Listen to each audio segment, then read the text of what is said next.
Well, hey there guys, what's going on? I got another video for you. What we have today in front of you is a Brinks 527 padlock. I've done one of these on my channel before. It was the short shackle series 527. These are very, very nice padlocks, very heavy duty. They got dual ball bearing locking mechanisms up here to prevent shimming. Very well made padlock. I struggle with picking these padlocks, but they're very, very well made. And the original 527 got sent to me from this guy right here. He's an old school lock picker. Make sure you go check out his channel. It's SIVARTNIKNAR. I don't think he's still active on his channel, but he still has a lot of older videos, and he's a very skilled lock picker at that time. What do I want to do with this? Got a lot going on here, guys. Anyway, I have trouble picking this lock for a couple of reasons. One, it's a Brinks. Two, it's got a core, which is, I guess, is known as a live core. If you can see that, I let go of the key. It springs back, or it was springing back until I opened it. It springs back to the 12 o'clock position. So with all the serrated key pins in this lock and the serrated driver pins and spool pins, that can make it very frustrating to pick for me, because you're trying to get feedback from those spool pins and you don't know whether it's you or the spring.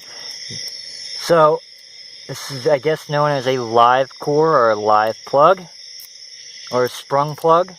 Let me show you what a dead core looks like real quick. This would be known as a dead core or a dead plug.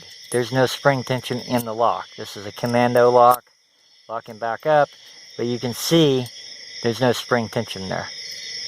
So, easy for me to pick most of the time. Go ahead and show you guys the lock's working. Lock him back up, take the key out, and it's a 6-pinner right there. 1, 2, 3, 4, 5, 6. So to pick this lock open, first you gotta get everything set up here.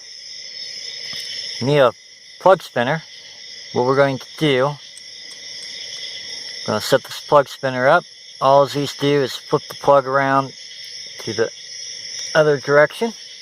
So that's set up.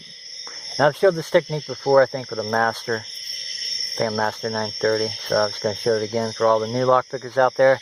This lock has, I've been trying to pick this lock now for a couple months. Can't get into it. So I just decided to use this technique.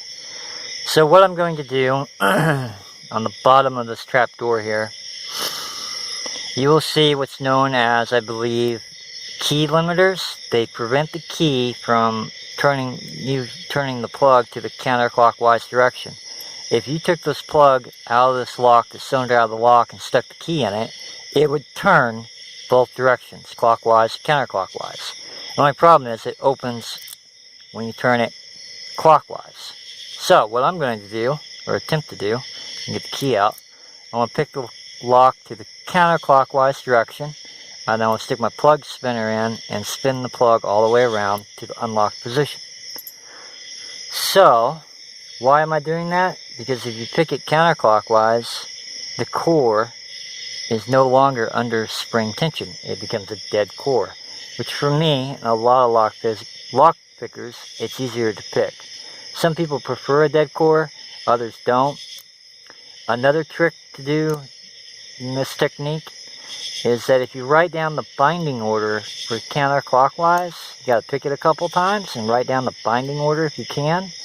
If you just reverse that binding order, you can apply that to clockwise tensioning, and that may help you out, considering that if you know the binding order, you have one less thing to worry about. So let's get this guy picked open here, if I can.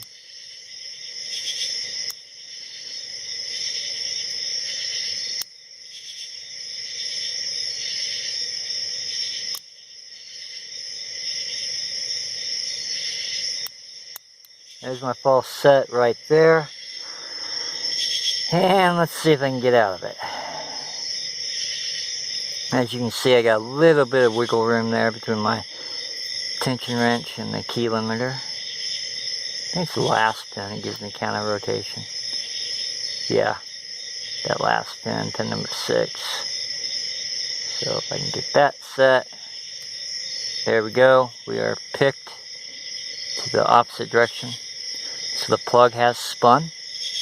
Now you're going to need 3 hands to do this. So I'm going to move the camera down. Alright, got my plug spinner here. I'm going to move the camera a little bit more. Sorry about that, guys. Alright, got my plug spinner here set up hopefully correctly. Get that in there. Like I said, this does take 3 hands. Spun it. I hope it spun all the way. I'm going to grab my tension wrench here and go in the bottom of the keyway just like that. And I want to start turning. We are opened. I'm going to remove that. If we give you guys a shot of that, you can see the plug has spun past the 12 o'clock position clockwise. Now it's in the open position. All I'm going to do is apply a little bit of pressure and we are open. So if you guys are struggling with the lock that's got a lot of spring tension, and the tips and tricks part of this video is tip number 1, try picking it in the counterclockwise position and it will often be easier. And that applies to door locks, deadbolts, knob locks, car locks. A lot of locks are easier to pick to the locked position, if you will. And if you have a little notebook and a pen and paper, you can write down the binding order as you do it a couple times. And then you can go back and pick it to the clockwise position and you just reverse that binding order. So if the binding order is 5, 4, 3, 2, 1, you reverse it, 1, 2, 3, 4. It'll be the exact opposite when you go this way. So that may help you out. That's for if you don't have a plug spinner. If you do have a plug spinner, you just pick it to the opposite direction, stick your plug spinner in, spin the core and the plug to the other direction, grow a 3rd hand, grab another tension wrench, stick it in there, and then just turn it on over like you're opening a lock. But anyway, there it is, guys. The Brinks 527 long shackle has been conquered. Check out this guy's channel, SIVARTNIKNAR. He's the guy that sent me the original 527 short shackle that I struggled with years ago. I don't think he's still active on YouTube, but he's got a lot of great videos. Make sure you check him out. And if you need some lock picks, guys, check out Southord.com. As always, guys, thank you for watching. You guys have a good one.